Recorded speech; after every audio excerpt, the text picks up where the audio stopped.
Hi everyone, and welcome back to Macbeth Explained, the Annotate With Me series. In today's video, we'll be looking at Act 3, Scene 5. It's a very short scene, and it's a scene that teachers often skip because it's not really a key scene. As you can tell, it doesn't have Macbeth or Lady Macbeth or any of the sort of key characters in it, but it does give us a little bit of insight. And so I'll be going through it. I've got some annotations on it, but we won't be making too many annotations. And if you've got your copy of the text and you're following along, there's only a couple of quotes that I would advise you to annotate. And so without further ado, I'm going to get started. So if you'd like to pause, go grab your copy of the text, pens, etc., please feel free to do so and press start when you're ready. Scene 5, a heath. So a heath, if you remember from the beginning, is just like a field, an isolated field. Thunder, which, as we know, pathetic fallacy, is used in Macbeth, especially with thunder, lightning and rain, to represent the witches, the supernatural, the reversal of the natural order, etc. Thunder, enter the three witches meeting Hecate or Hecate. You can pronounce it either way. I'll be pronouncing it Hecate. And Hecate, if you remember from earlier on in the text, has been mentioned several times. She would be the goddess of the witches. The first witch says, "Why, how now, Hecate? You look angry." So Hecate has turned up and she looks angry. And so as you can tell, Hecate goes into a whole tirade here about why she's angry and what's happening. "Have I not reason, beldams as you are, saucy and overbold?" She's saying, do I not have a good reason to be angry when you, beldams, she's talking to the witches.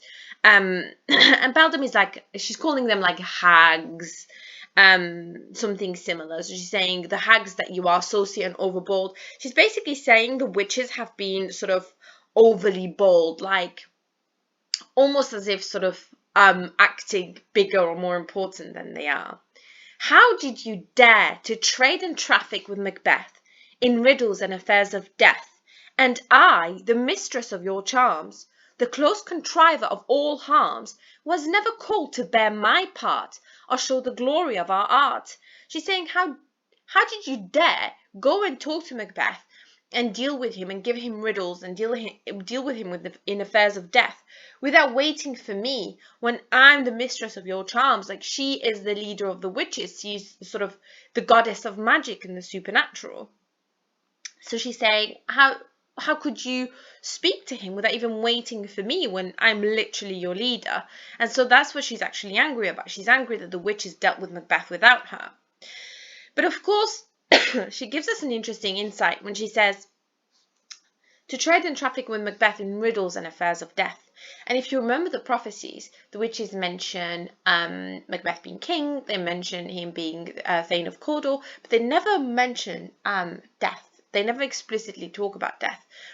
Of course, we know that their prophecies lead to death, but the fact that Hecate explicitly talks about death kind of implies that the witches meant for the things that happened. The witches meant for those things to happen. They meant for their prophecies to cause death. So she carries on and she says, "And which is worse, all you have done hath been but for a wayward son, spiteful and wrathful, who, as others do, loves for his own end, not for you." And here she's describing Macbeth, and she really portrays him in a negative light. She calls him a wayward son, spiteful and wrathful. A wayward son is an expression for someone who's sort of disobedient, wayward, someone who isn't on the right path. Someone disobedient, someone spiteful. If you do things out of spite, you sort of do things for the wrong reasons. Wrathful means angry. So these words that she's using to describe Macbeth imply that she thinks he's this angry, disobedient, rebellious, sort of selfish person.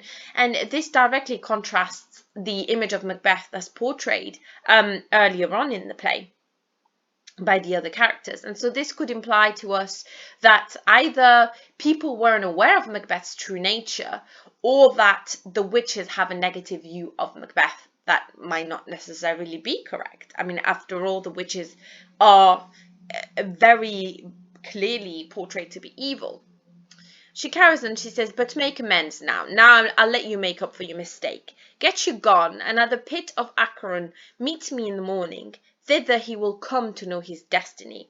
So she tells them, but that's fine, you can make up for your mistake. And she's giving them command, she's giving them orders. She says, leave for now and go to the pit of Acheron. And this is a river. It's a reference to Greek mythology. That would have been the river, sort of, it's a real river, but it was thought to lead to the underworld. So it's just which is interesting because the play has a Christian message throughout. It explores the idea of the divine right of kings, etc. But it does have a lot of references to Greek mythology. We've got the mention of Neptune, and of course Hecate is an actual character. And here she seems to be referencing a place in Greek mythology as if it's a real place. And she says, meet me there in the morning. There he will come to know his destiny. And we already know that Macbeth is planning to meet the witches to find out more about what's going to happen to him.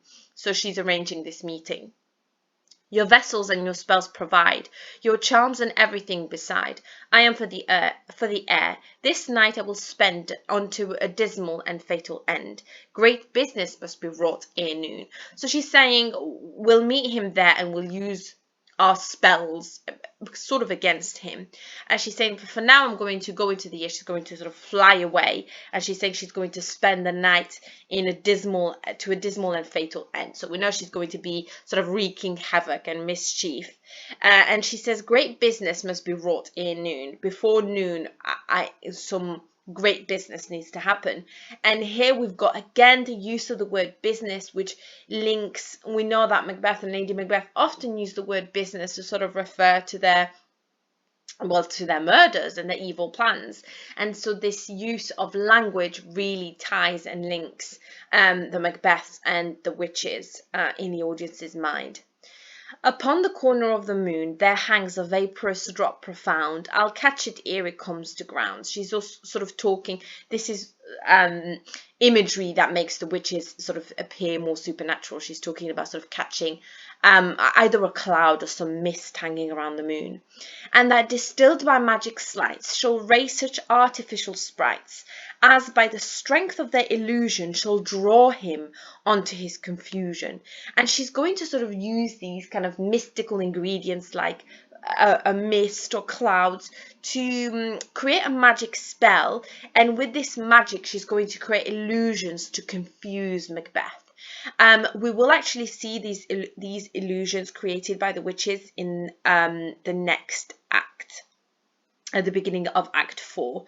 So we know here that she is fully intended to use magic in order to, she literally says, to confuse him, to draw him onto his confusion. So they're planning really to mislead Macbeth. She explains it even better here. She says, he shall spurn fate, scorn death, and bear his hopes above his wisdom, grace and fear.